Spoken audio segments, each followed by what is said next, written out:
Paano mag-invest sa global market via UITF?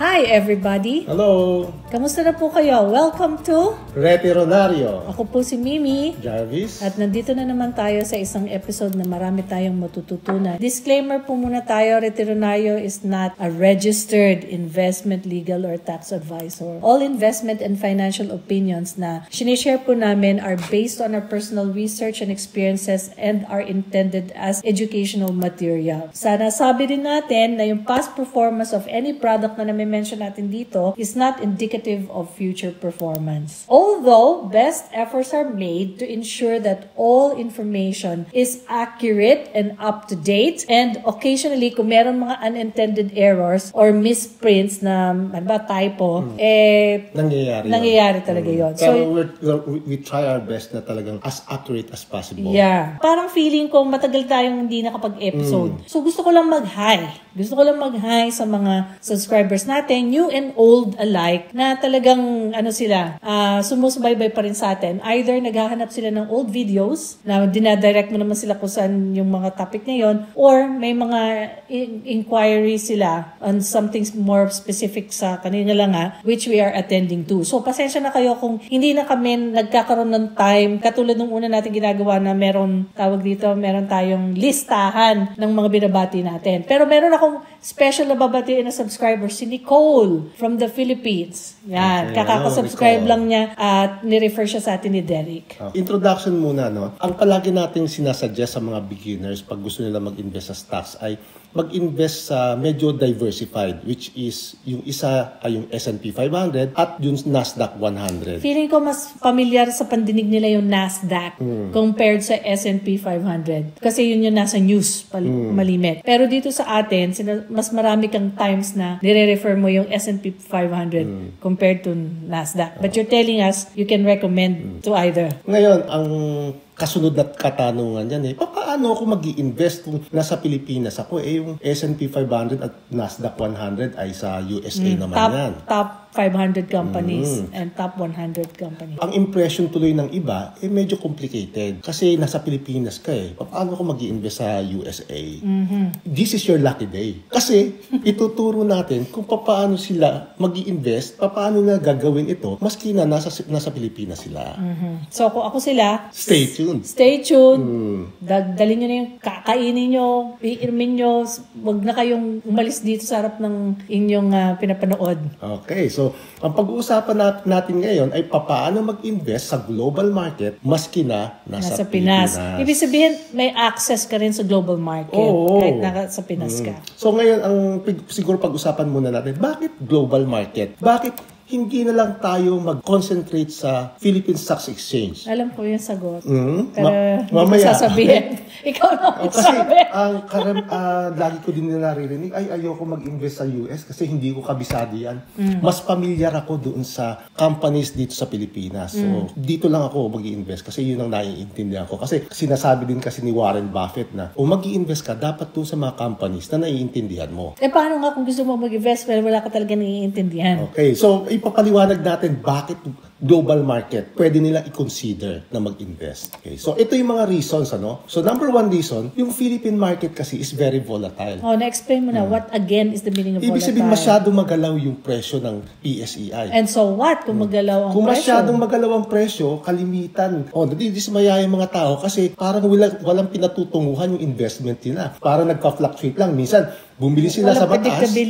Bumili sila ng mataas, tapos bigla na lang bumabagsak. So, walang nangyayari. Yung iba nga, 10 years na, hindi pa rin kumikita yung kanilang investment. So, ang isa pang reason is, ang Philippine market is very small.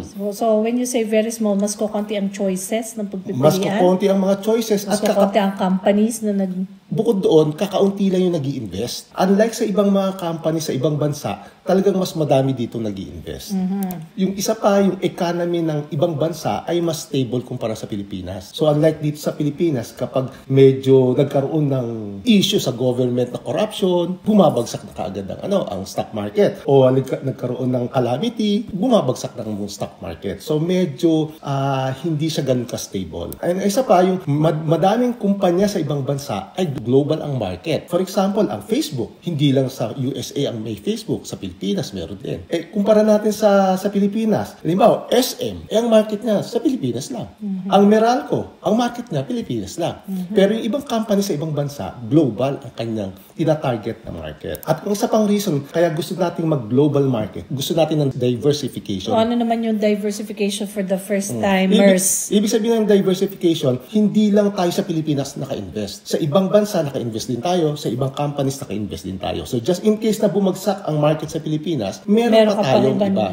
Meron pa tayong ibang investment. Ikukumpara natin yung Philippine Stock Exchange Index, ikukumpara natin sa global market. Kung mapapansin nyo dito, kawawa naman yung PSEI, nasa babang-baba. Ikukumpara natin yung ilang 1, 2, 3, 4, 5, 6 na ng mga iba't ibang investment vehicles. Dito makikita natin for the past 11 years, yung PSEI nag-increase lang siya ng 11%. Wow. Yung ibig sabihin parang or just over 1% or less than 1% per year ang ni-increase niya. Samantalang itong iba, 100 na. Meron pa nga 693. Okay. So tingnan nyo yung VT. Mamaya i-discuss natin ano ibig sabihin ng VT. So yung VT is 166.13%. Ang in-increase niya for the past 11 years. URTH 185.59, VTHR 275.95, VTI 279.54, SPY 300%, and FTech 693%. Parang hindi na makatotohanan. So parang kawawa naman na pag-iiwanan ng Pilipinas. So ito yung nami-miss nating opportunity kung tayo ay naka-invest lang. Okay. Ako, magde-devil's advocate muna ako ha. Ito ang opportunity na nami-miss natin pagka nagsistick tayo sa PSEI. Hindi ba sasabihin ng PSEI, puro global kayo kaya hindi numuunlad yung PSEI. Kasi konti lang ang nag-i-invest sa kanya. Alam mo, kaya tayo nag-i-invest para kumita. Hindi tayo nag-i-invest para lumago ang Pilipinas. Okay, pwede tayo mag-invest pero dapat meron din tayong investment na ang ating objective ay kumita ng mas malaki. Kasi pag kumita tayo ng mas malaki, mas madami tayong maibibigay sa economy ng Pilipinas. Yung purchasing power natin ay lalakas, so makakabili tayo ng ibang mga produkto, tataas ang economy ng Pilipinas. So ngayon, isa-isahin natin yan. So yung una, yung PSEI composed of 30 stocks lang. So pag bumili ka ng UITF o ng mutual fund na nagtatrack ng PSEI, basically 30 companies ang binibili mo. Mapapansin nyo dito mamaya, yung iba, yung susunod natin ay yung VT, which is yung Vanguard Total World Stock ETF. Ilang companies ang binili mo pag bumili ka ng isang VT? 9,961? 9,961. So, ibig sabihin, pag binili niyo yan, diversified ka kaagad. Kasi almost 10,000 stocks yung binili mo. Unlike kung PSEI binili mo, 30 stocks lang. Ang problema kasi sa PSEI, since kakaunti yung kumpanya, kapag ang isang kumpanya, halimbawa, bumagsak, malaki na yung effect niya. So, the rest of the rest of the PSEI. Etong 9,000 something, di mo masyadong ramdam yun. May bumagsak man na company dyan, meron ka pang 9,960 companies. So, yan ang advantage kung tayo ay mag-i-invest dito sa VT na to. Okay, next. Excited akong malaman yung mga URTH, ito yung MSI World ETF, 1,432 stocks din. So, libo pa rin ang kung saan ka nag-i-invest. Okay? So, buong mundo naman to, no? O, ganun din. Ang Vanguard, buong mundo din yan, ano? So, kung gusto niyo magkaroon pa ng ibang information o detailed information about Google na lang nila yan. Tingnan nyo tong link na yan. Okay? Yung link na yan, dyan ko kinuha yung mga figures na yan. And then, the fourth one, yung VTHR, yung Vanguard Russell 3000, ito ay composed of 2,965 ng mga stocks sa USA. Tawag ay Russell 3000. Yung VTI naman is the Vanguard Total Stock Market ETF composed of 3,656 stocks. And yung SPY, ito yung S&P 500, 503 stocks. At yung FTech, which is the Fidelity MSCI Information Technology Index ETF, composed of 299 stocks. Kung ikukumpara natin itong mga ETF na to kumpara sa PSEI, yung PSEI, kakaunti lang talaga. Medyo kulelat. Bukod sa kulelat, hindi ka diversified. Pero kung pumili ka lang ng siguro isa diversified din siya in its own little way. Pero hindi siya ganun ka-diversified kumpara sa ibang funds na to. Okay, so ngayon ang tanong, gusto mo rin ba mag-invest sa mga funds na to? Doon sa hindi PSEI? Oo. Doon ako sa 9,000. Okay. So, ibig sabihin, 9,000 stocks. Ibig sabihin, posible tayo mag-invest sa mga ito kung alam lang natin kung paano at alam natin kung saan natin gagawin. No worries. No worries. Dahil ito ay readily available sa Pilipinas via UITF. So, yung mga funds na yan, may mga UITF na nagtatrack ng mga funds na yan. So, yan ang i-discuss natin. Backtrack tayo ulit doon sa mga newbie sa ating channel. What's the difference between ETF and UITF? Okay, ang exchange-traded fund ay nabibili sa stocks exchange. Merong mga ETF sa Pilipinas pero ang tinatrack lang niya ay yung PSEI. Mga UITF naman, hindi mo mabibili yan sa stocks exchange. Mabibili mo yan sa mga bangko at financial institutions. Basically, yun yung main difference niya.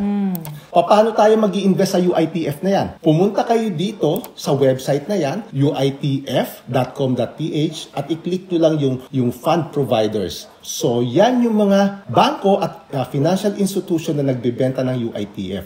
So, kailangan nyo lang isa-isahin yan para makita kung ano yung mga UITF na binibenta nila. Ngayon, ang tanong, hahanapin pa ang dami niyan. Alam nyo, yan ang problema, no? Ayaw natin mag-effort. Gusto natin dulot na sa atin lahat. So, kung gusto nyo mag-invest, kailangan... May konting effort. Pero... just for you. Mapanad kayo dahil ginawa na namin ang research para sa inyo. Correct. Okay?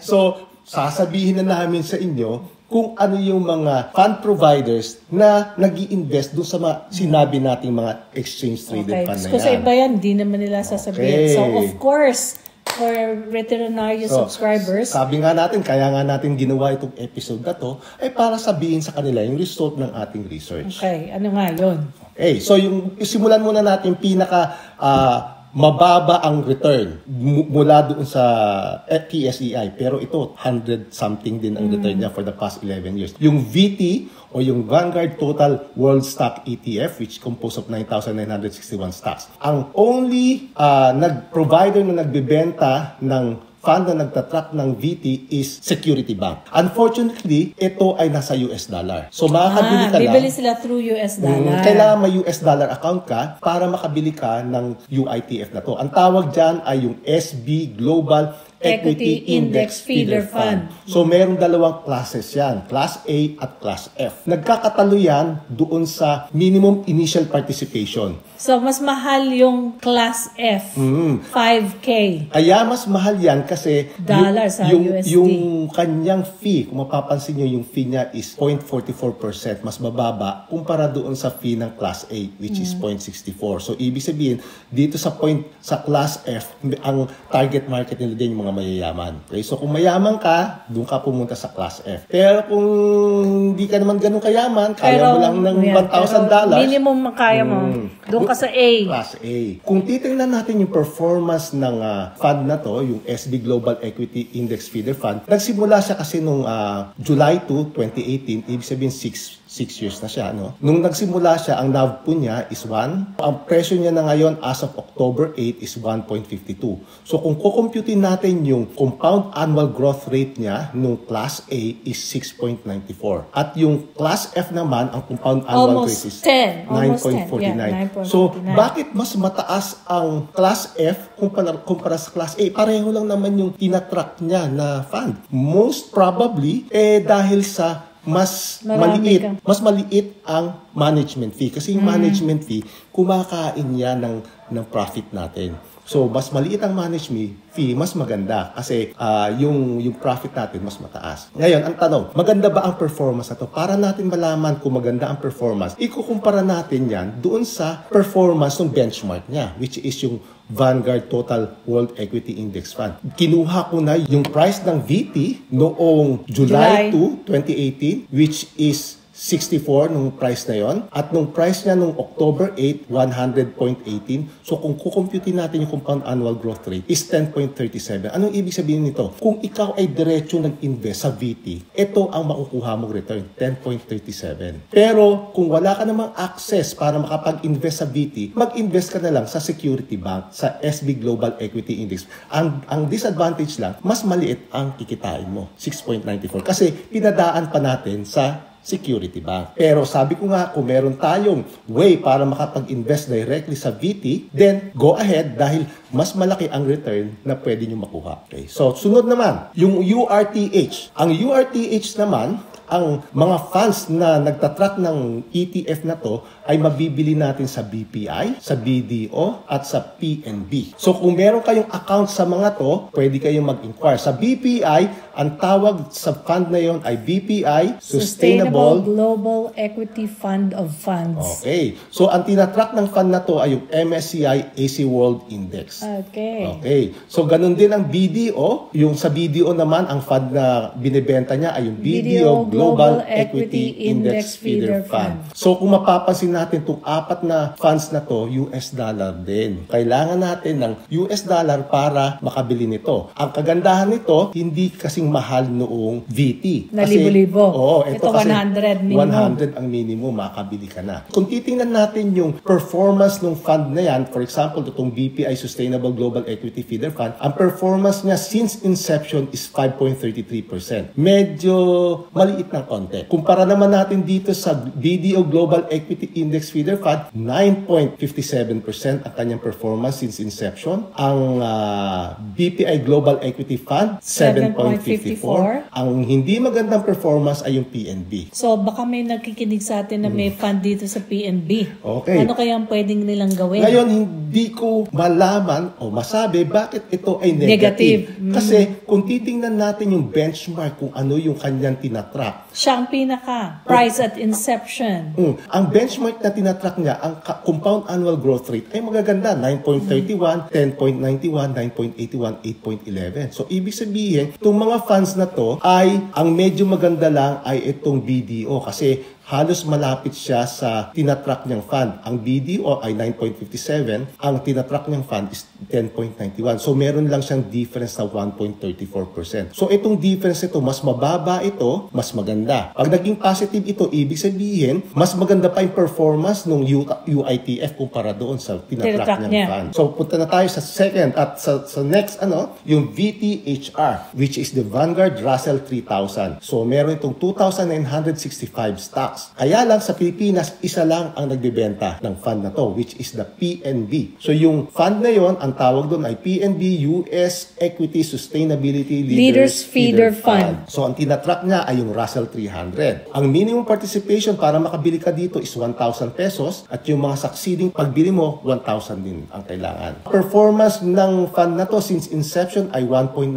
medyo mababa. For the past 3 years, 1.94. Pero kung titingnan mo yung benchmark, kung ano yung tinatrack niya na fund, ang performance is 9.23%. So, ibig sabihin, hindi maganda ang management ng PNB sa fund na to kasi hindi niya natatrack yung performance ng fund na tinatrack niya. Ang kanya ay 1.94 pero ang fund na tinatrack siya is 9.23. Kung kayo ay pipili, tingnan nyo din yung kagandahan o yung capacity ng mga bangko na nagmamanage niya. Magagaling ba silang mag-manage ng fund niya? Saan ba nila kukunin yan kung hindi natin provide tong mga extracted summaries na to? Ito ay makikita nila doon sa website na sinabi ko, yung uitf.com.ph. So next, yung VTI, which is the Vanguard Total Stock Market ETF, composed of 3,656 stocks. Again, ang Security Bank ang nagpo-provide lang ng mga funds na nagtatrack ng VTI. Again, nasa US dollar. I'm not sure kung ang Security Bank ay as popular as PNB, BDO.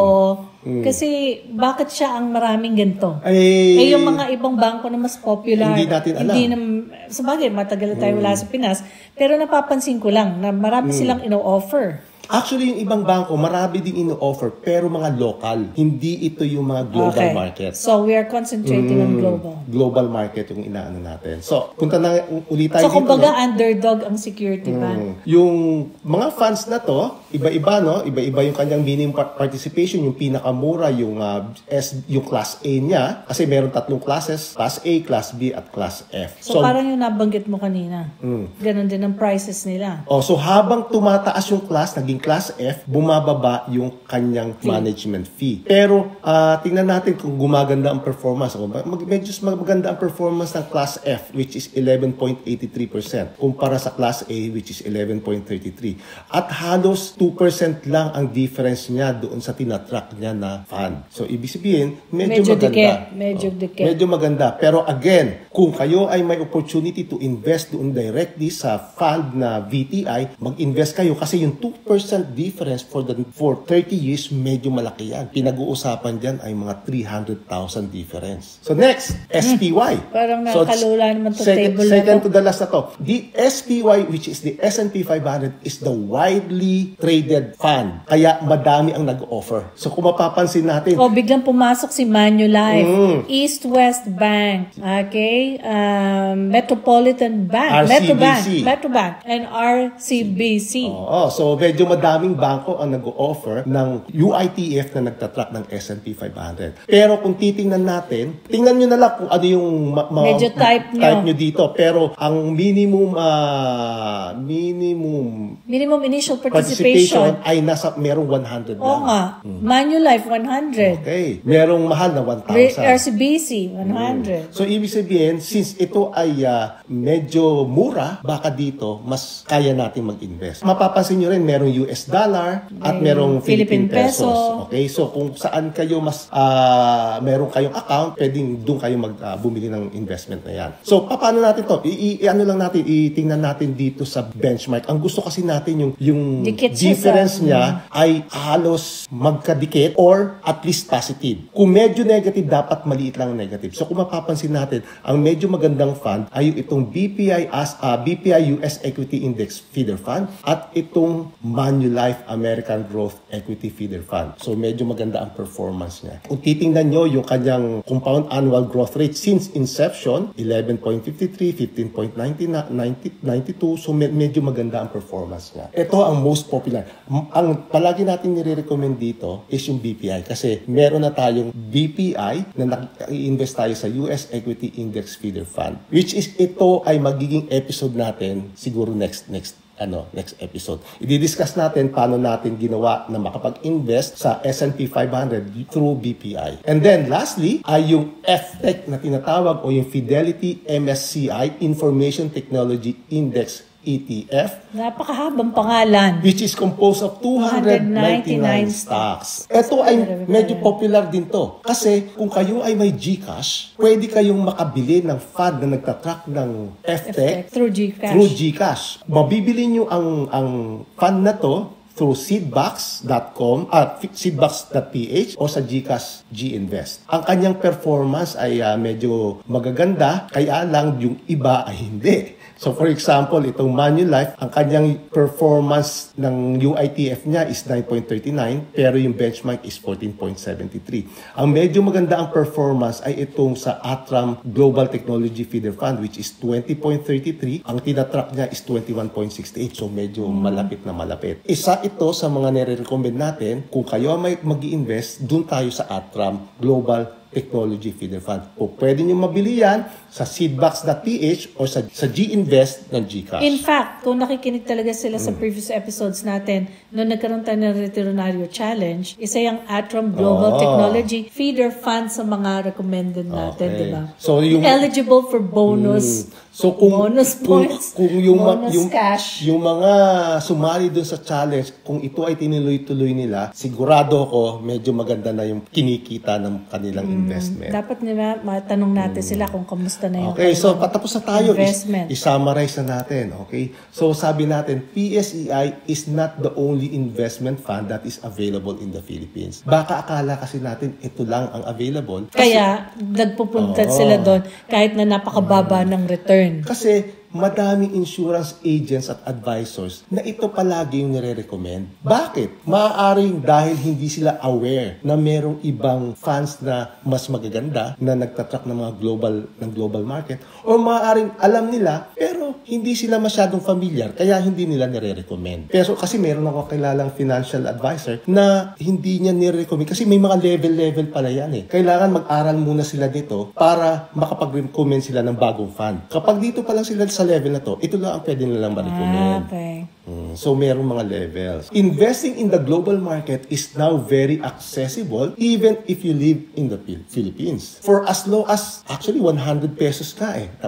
Meron nga, di ba, 100 pesos, mali 1,000. Pwede ka na mag-invest. Investing in the funds that we've discussed are for aggressive investors who have a time horizon of at least 5 years. So, dapat mahaba ang iyong time horizon dyan. Hindi yung po pwede na nag-invest ka tapos next month, i-withdraw mo na kasi very volatile. Bakit nag-invest ka pa? Next month, kasi withdraw mo na. Yung iba kasi ginagawa nila trading eh. Ibig sabihin, buy and sell. Gusto nila easy money. Ang investment talaga, yung pure sense of investing, talagang for long term yan. So, the best strategy to use in this kind of funds is cost averaging strategy. Anong ibig sabihin nito? Meron ba tayong episode ng cost averaging strategy? Kasi yung cost averaging, pahapiyaw natin i-discuss sa iba't ibang episode. Kung ina-emphasize mo yung cost averaging strategy for beginners, kailangan may dive in, dive through. Actually, isa to sa mga ituturo natin dun sa ating tutorial na wala pa tayong nasasabi sa kanila tungkol So, doon. Investing small amount of money regularly over a long period of time. So, yun yung essence ng cost averaging strategy. That's it. Yun ang aking summary. At meron ka ba gusto idagdag? Ang sa akin lang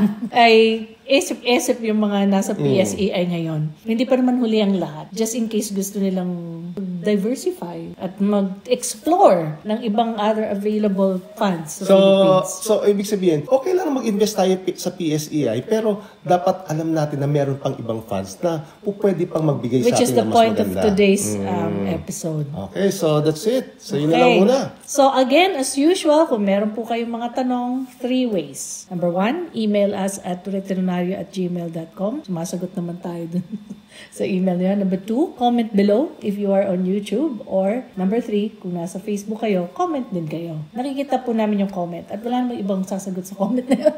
Hindi tayong dalawa lang. We really appreciate you for engaging with us. And I hope you continue to engage with us kasi marami pa kami bagong pasabog sa Veterinario. We are already planning on new things that are happening sa Veterinario, mga i-offer natin sa kanila. So, baka gawa din tayo ng episode about that to explain kung ano-ano yung mga yon. So, stick with us. And as usual, ang pakiusap po namin, please like, share, and subscribe para mas marami pang mag-benefit sa content namin. Kaya nga share para mas maraming makaalam ng mga ganitong strategy. Alright. So, with that being said, ako po si Mimi. Jarvis. Na nagsasabing, sama-sama tayong maging Veterinario. Hanggang sa muli. Bye-bye. Bye.